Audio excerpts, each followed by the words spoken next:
வணக்கம் நண்பர்களே. இன்னைக்கு நம்ம எல்லார் வாழ்க்கையிலயும் இருக்கிற ஒரு பெரிய போராட்டத்தை பத்தி பேச போறோம். அது என்னன்னா, நம்ம சுத்தி நடக்கிற இந்த பரபரப்பான சத்தமான உலகத்துல எப்படி நம்ம மன அமைதிய, அதாவது ட்ராங்குவலிட்டிய கண்டுபிடிக்கிறது அப்படிங்கிறது தான். சரி வாங்க நேரா விஷயத்துக்குள்ள போலாம். நம்ம போன்ல வர நோட்டிபிகேஷன் சத்தத்துல இருந்து வெளியில கேக்குற டிராஃபிக் சத்தம் வரைக்கும் நம்மள சுத்தி எப்பவும் ஒரு குழப்பம் இருந்துகிட்டே தான் இருக்கு. ஆனா இந்த குழப்பங்களுக்கு மத்தியிலயும் எப்படி நிம்மதியா இருக்கிறது, இத பத்தின ஒரு அற்புதமான மூலக்குறிப்பு தான் இன்னைக்கு நம்ம அலச போறோம். இப்போ உங்ககிட்ட ஒரு நேரடியான கேள்வி. சிறு விஷயங்கள் கூட ஏன் நம்ம நாளையே கெடுக்கிறது? நீங்க எப்போவாவது யோசிச்சிருக்கீங்களா? ஆஃபீஸ்க்கு போகும்போது ஒரு சின்ன டிராஃபிக் ஜாம் ஆனா போதும், இல்ல நம்ம பாஸ் கிட்ட இருந்து வர ஒரு ஸ்ட்ரெஸ்ஸான இமெயில் வந்தா போதும், அன்னைக்கு பூரா நம்ம மூட் அவுட் ஆயிடும் இல்லையா? நம்ம மன அமைதி மொத்தமா நாசமாயிடும். ஏன் இப்படி நடக்குது? எப்படி இந்த சின்ன விஷயங்கள் நம்ம நிம்மதியா அவ்ளோ சுலபமா திருடிட்டு போகுது? இத பத்தி தான் நாம ஆழமா புரிஞ்சுக்க போறோம். பகுதி 1. வெளியில நடக்கும் புயல், அதாவது பிரச்சனைகளை எதிர்கொள்வது. இந்த விஷயத்த இன்னும் தெளிவா புரிஞ்சுக்க ஸ்ரீமத் சுவாமி சித்பவானந்தர் எழுதின டெய்லி டிவைன் டைஜஸ்ட் அப்படிங்கிற புத்தகத்துல இருந்து மே 21க்கான குறிப்பத்தான் நாம இப்போ பார்க்க போறோம். இதோட தலைப்பே ரொம்ப சிம்பிள், ஆனா ரொம்ப பவர்ஃபுல். அமைதி. இதுல அவர் ரொம்ப எளிமையாவும் ஆழமாவும் நம்ம மன அமைதியை பத்தி சொல்லியிருக்காரு. இதுல அவர் என்ன சொல்றாருன்னா, வெளியில் வீசும் புயலால் பாதிக்கப்படாம ஒருவன் இருக்கும்போதே அவன் அமைதியானவன் என்று கூறப்படுகிறான். இது எவ்ளோ பெரிய உண்மை பாருங்க. உண்மையான அமைதி அப்படிங்கிறது எல்லா பிரச்சனையிலிருந்தும் ஓடி ஒளிஞ்சுக்கிறது கிடையாது. உங்களுக்கு வெளியில ஒரு பெரிய புயலை அடிச்சாரும் சரி, கொஞ்சம் கூட பாதிக்கப்படாம உள்ளுக்குள்ள ஒரு அமைதியை மெயின்டைன் பண்றோம் பாத்தீங்களா, அதுதான் உண்மையான அமைதி. புயலை நிப்பாட்ட ட்ரை பண்றதை விட புயல் அடிக்கும்போது நாம எப்படி அசையாம நிக்கிறோம் அப்படிங்கறதுல தான் மேட்டரே இருக்கு. ஒரு பக்கம் வெளி உலகத்துல நடக்கிற குழப்பங்கள், இன்னொரு பக்கம் நம்ம உள் மன அமைதி. இந்த குறிப்புல ரொம்ப அழகா சொல்றாங்க, நம்ம உள் மன அமைதி அப்படிங்கிறதே ஒரு பெரிய பொக்கிஷம் மாதிரி. வெளியில என்னதான் கலவரம் நடந்தாலும் சரி, நம்ம மனசு தன்னை அந்த குழப்பத்தோட இணைச்சிக்கவே கூடாது. அதாவது வெளியில எவ்ளோ பெரிய பிரச்சனை நடந்தாலும் நம்ம மனசுக்குள்ள ஒரு தனி உலகத்தை அமைதியா வச்சுக்கணும். அது ரெண்டும் ஒன்னு சேர விடக்கூடாது. இதுதான் அந்த சூத்திரம். பகுதி 2. நாமளே உருவாக்கிக்கிற குழப்பங்கள், அதாவது நிலைய மோசமாக்குதல்.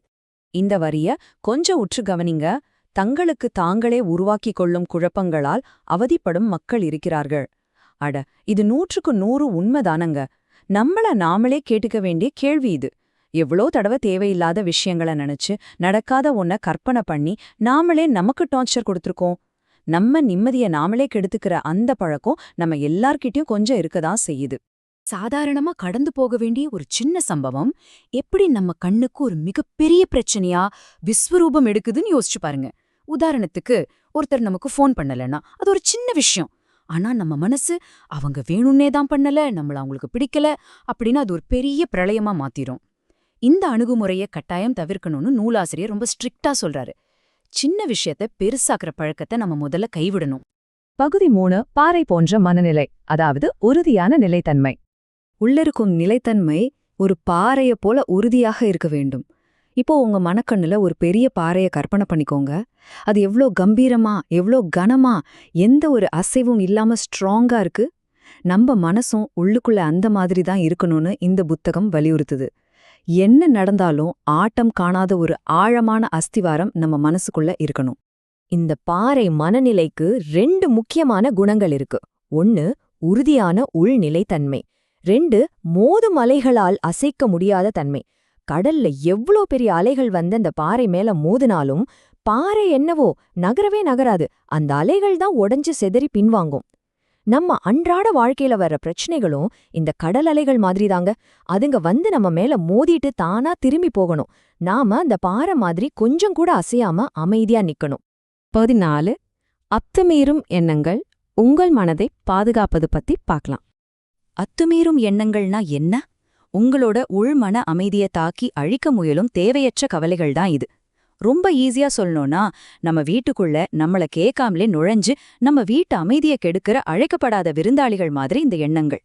ஐயோ, நாளைக்கு என்ன ஆகுமோ, அவங்க அப்படி சொல்லிட்டாங்களே அப்படின்னு சம்பந்தமே இல்லாம நம்ம மனசுக்குள்ள வந்து குடியேறுற இந்த நெகட்டிவ் எண்ணங்களை நாம் அலோ பண்ணவே கூடாது. அதனாலதான் குறிப்புல மிக தெளிவா சொல்றாங்க, அத்துமீறும் எண்ணங்கள் உள்ளிருக்கும் அமைதியை தாக்க கூடாதுன்னு. நீங்க அந்த பாறை மாதிரி உறுதியா இருந்தீங்கன்னா இந்த அத்துமீறும் எண்ணங்களால உங்க மன அமைதிய தாக்கவே முடியாது. அதுங்க மோதும். ஆனா உங்க மனசு உறுதியா இருக்கறதால உங்கள ஒண்ணும் பண்ணாம அதுவே காணாம போயிடும். உங்க மன அமைதி அப்படிங்கிற கோட்டைய நீங்க தான் ஸ்ட்ராங்கா பாதுகாக்கணும். பகுதி 5 கர்மயோகி ஒரு சிறப்பான சமநிலை. கர்மயோகி அப்படிங்கிறதுக்கான அர்த்தத்தை இப்போ பாப்போம். கர்மயோகிங்கிறவரு எல்லாரையும் விட்டுட்டு காட்டுக்கு தவம் பண்ண போறவர் கிடையாதுங்க. அன்றாட வாழ்க்கையில தனக்கான கடினமான கடமைகளை ரொம்ப முழுமையா சரியா செஞ்சுக்கிட்டே அதே நேரத்துல தனக்குள்ள ஒரு ஆழமான அமைதியை மெயின்டைன் பண்றவ தான் உண்மையான கர்மயோகி. அதாவது அமைதிங்கிறது சவால்களை விட்டு ஓடுறதுல இல்ல, அந்த சவால்களுக்கு நடுவுலயே நின்னு சிறப்பா செயல்படுறதுல தான் இருக்கு. இது எவ்ளோ பெரிய கான்ட்ராஸ்ட் பாருங்க. ஒரு பக்கம் நகரத்தின் கடின உழைப்பு, இன்னொரு பக்கம் மலைக்குகையின் அமைதி. ஒன்னு எப்பவும் பரபரப்பாவும் சத்தமாவும் நம்மள சோர்வாக்கக்கூடிய சிட்டி லைஃப், இன்னொன்னு யாருமே இல்லாத எந்த சத்தமும் இல்லாத மலைக்குகையோட ஒரு அமானுஷ்யமான அமைதி. இது ரெண்டுமே ரெண்டு எதிரெதிர் துருவங்கள். ஆனா இந்த ரெண்டையும் ஒருத்தரால ஒன்னா சேர்க்க முடியும்னு இந்த மூலம் அடிச்சு சொல்லுது. சுவாமி விவேகானந்தர் சொன்ன ஒரு பவர்ஃபுல்லான மேற்கோள் மூலமா இந்த குறிப்பு முடியுது. இத கொஞ்சம் நிதானமா கேட்டு உள்வாங்கிக்கோங்க. நகரத்தின் கடின உழைப்பில் ஈடுபட்டிருக்கும்போதே மலைக்குகையின் அமைதியை அனுபவிப்பவனே ஒரு கர்மயோகி. எவ்வளவு அழுத்தமான வார்த்தைகள்! நீங்க வெளியில ஒரு பிஸியான சிட்டில, டிராஃபிக்ல, மீட்டிங்ல உழைச்சுக்கிட்டு இருக்கலாம். ஆனா அதே நிமிஷத்துல உங்க உள் மனசு ஒரு மலைக்குகையில உட்கார்ந்து தியானம் பண்ற மாதிரி அவ்வளவு அமைதியா இருக்கணும். அதுதான் அல்டிமேட் பேலன்ஸ். கடைசியா உங்களை சிந்திக்க வைக்கிற ஒரு கேள்வியோட இந்த விளக்கத்தை நான் முடிக்க விரும்புறேன். உங்களோட அன்றாட நகரத்து பரபரப்புக்கு நடுவே, வேலை பழுவுக்கும் நடுவே உங்களுக்கான அந்த மலைக்குகைய, அதாவது அந்த பாறை போன்ற மன அமைதிய உங்களால கண்டுபிடிக்க முடியுமா? நாளைக்கு டிராஃபிக்ல மாட்டும் போதோ இல்ல டென்ஷனான இமெயில் வரும்போதோ இந்த பாறை உதாரணத்தையும் மலைக்குகை அமைதியையும் கொஞ்சம் ஞாபகப்படுத்தி பாருங்க. அந்த புயலுக்கு நடுவுல நீங்க அமைதியா நின்னுட்டீங்கன்னா நீங்களும் ஒரு கர்மயோகி தான். இந்த விளக்கம் உங்களுக்கு ரொம்பவே ஒரு புது பார்வையை கொடுத்திருக்கும்னு நம்புறேன். இந்த பாசிட்டிவ் சிந்தனையோட நாம விடை பெறலாம்.